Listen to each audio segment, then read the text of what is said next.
दोस्तों, क्या आपने कभी ये सोचा है कि जो आर्टिफिशियल इंटेलिजेंस है यानी एआई, वो आज हमारी ज़िंदगी को कितनी आसान बना रहा है और वहीं दूसरी तरफ किसी पूरे परिवार के खात्मे की वजह भी बन सकता है।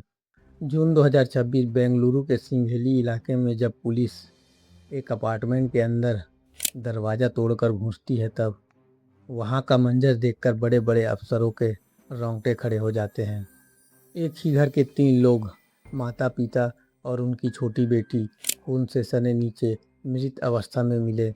इस कहानी का सबसे खतरनाक मोड़ तब आया जब पुलिस को पता चला कि कातिल कोई बाहरी दुश्मन नहीं बल्कि इसी घर की सबसे पढ़ी लिखी इंजीनियर बेटी श्वेता थी। और उससे भी हैरान करने वाली बात यह है कि श्वेता और उसके पार्टनर ने इस पूरे ट्रिपल मर्डर का ब्लूप्रिंट किसी क्रिमिनल के दिमाग से नहीं बल्कि एआई से पूछ-पूछ कर तैयार किया था। आखिर एक सगे खून ने ऐसा क्यों किया और क्या हुआ था उस अपार्टमेंट के अंदर?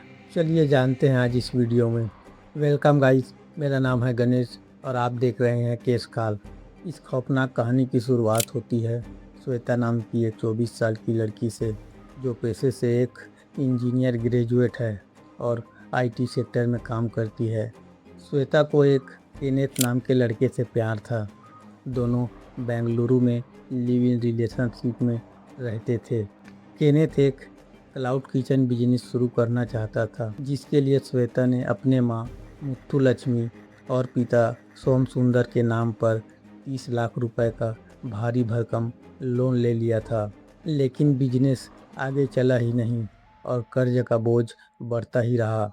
आगे जाकर श्वेता की नौकरी भी छूट गई। माता पिता रोज श्वेता को पैसों के लिए दबाव बना रहे थे और उसके और केनेथ के रिश्तों का सख्त विरोध कर रहे थे। पैसे की तंगी, समाज का डर और अकेलापन ने श्वेता के दिमाग में अपने ही परिवार के लिए नफरत भर दी थी। और फिर एक दिन श्वेता और केनेथ ने मिलकर एक ऐसी साजिश रची जिसके बारे में कोई भी सोच नहीं सकता था। दोनों ने सोचा कि अगर पूरे परिवार को खत्म कर दिया जाए तो सारा कर्ज भी खत्म हो जाएगा और करोड़ों की प्रॉपर्टी श्वेता की हो जाएगी। ये मर्डर कोई अचानक गुस्से में किया गया मर्डर नहीं था, बल्कि श्वेता और केनेथ ने 6 महीने से इसकी प्लानिंग कर रहे थे। क्योंकि ये दोनों टेक बैकग्राउंड से थे, इसलिए सबूत मिटाने के लिए इन्होंने टेक्नोलॉजी का सहारा लिया। लेकिन वो भूल गए कि डिजिटल फुटप्रिंट कभी मिटा नहीं करते। जब पुलिस ने बाद में उनके फ़ोन और लैपटॉप को फोरेंसिक जांच के लिए भेजा, तब जांच कर रहे साइबर सेल भी हैरान हो जाते हैं। पुलिस ने बाद में जब उसके लैपटॉप और फ़ोन को फोरेंसिक जांच के लिए भेजी, तो उसकी एआई चैट हिस्ट्री देखकर खुद साइबर सेल हैरान हो गए। एआई चैट बॉट सीधे मर्डर का तरीका नहीं बताता, इसीलिए केनेथ ने चालाकी से कहानियां बनाकर एआई से सवाल पूछा। अगर घर पर कोई चोर घुसा है तो उसे रोकने के लिए शरीर के किसी हिस्से पर चाकू से वार करना चाहिए। और उसने ये भी पूछा कि क्या लोहे की बड़ी भट्ठी में इंसानी शरीर पूरी तरह से नष्ट किया जा सकता है, और फर्श पर गिरे खून और गहरे केमिकल को कैसे साफ करें। एआई से मिले अलग अलग जवाबों को श्वेता और केनेथ ने जोड़कर एक पूरा प्लान तैयार किया।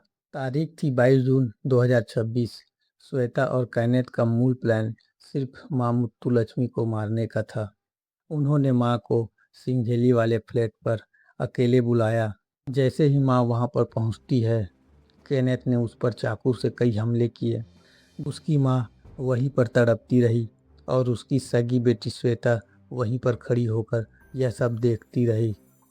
लेकिन तब कहानी में एक ट्विस्ट आता है और उसने तो कातिलों के होश उड़ा दिए थे। अचानक फ्लैट के दरवाजे पर दस्तक होती है। श्वेता ने डरते हुए दरवाजा खोला और जैसे ही दरवाजा खुलता है, श्वेता देखती है कि उसके पिता और उसकी छोटी बहन दरवाजे के सामने ही खड़े हैं। ये दोनों माँ को ढूंढते ढूंढते यहाँ तक पहुँच गए थे। पकड़े जाने के डर से श्वेता और कैनेथ दोनों पागल हो गए। उन्होंने अपनी छोटी बहन सुपीरिया पर भी हमला कर दिया और उसकी मौके पर ही मौत हो गई। और इसके बाद उन्होंने पिता सोम सुंदर पर कई वार किए, लेकिन यहाँ पर पिता ने आखिरी सांस तक संघर्ष किया गंभीर रूप से घायल होने के बावजूद पिता किसी तरह घसीटते हुए फ्लैट के दरवाजे से बाहर सीढ़ियों तक आ चुके थे और मदद के लिए चिल्लाने लगे। उसकी आवाज़ सुनकर पड़ोसी वहां पर आ जाते हैं। सोम सुंदर को खून से लथपथ देखा। पड़ोसियों ने तुरंत पुलिस को फ़ोन किया, लेकिन अस्पताल जाते समय उसने दम तोड़ दिया। पड़ोसियों के इकट्ठा होने से पहले ही घर में रखे कैश और चांदी इकट्ठा करके वहां से समेटकर दोनों बालकनी से कूदकर वहां से निकल गए। सीसीटीवी में दोनों शांत चेहरे के साथ बाहर निकले, ऑटो में बैठे, फिर कैनेथ की बाइक में बैठकर पांडुचेरी की ओर निकल गए, जहां पर वो पांडुचेरी अलग अलग रास्ते से होते हुए पहुंचे। श्वेता को 24 जून को पांडुचेरी के एक होटल से गिरफ्तार किया गया और कैनेथ को अगले दिन एक बार से गिरफ्तार किया गया। शुरुआत में श्वेता कहती रही कि उसने अकेले ये हत्या की है, लेकिन सबूत और पिता के बयान ने दोनों की साजिश साबित हो जाती है।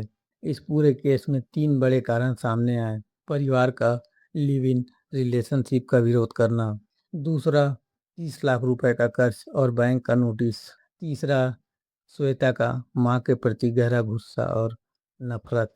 श्वेता ने पुलिस से साफ कहा कि मां ने मुझे आज़ादी नहीं दी और इसी नफरत ने मुझे यहाँ तक पहुँचा दिया। दोनों आरोपी अभी जुडिशियल कस्टडी में हैं। ये कहानी सिर्फ हत्या की नहीं है, ये कहानी उन रिश्तों की है जहाँ पर प्यार की जगह नफरत ने ले ली है, जहाँ पर आज़ादी की चाहत ने 3 जानें ले ली। आपको इस केस के बारे में क्या लगता है? कमेंट में बताइएगा ज़रूर। वीडियो अच्छा लगा हो तो लाइक करें एंड सब्सक्राइब करें। मिलते हैं आपसे नेक्स्ट वीडियो में।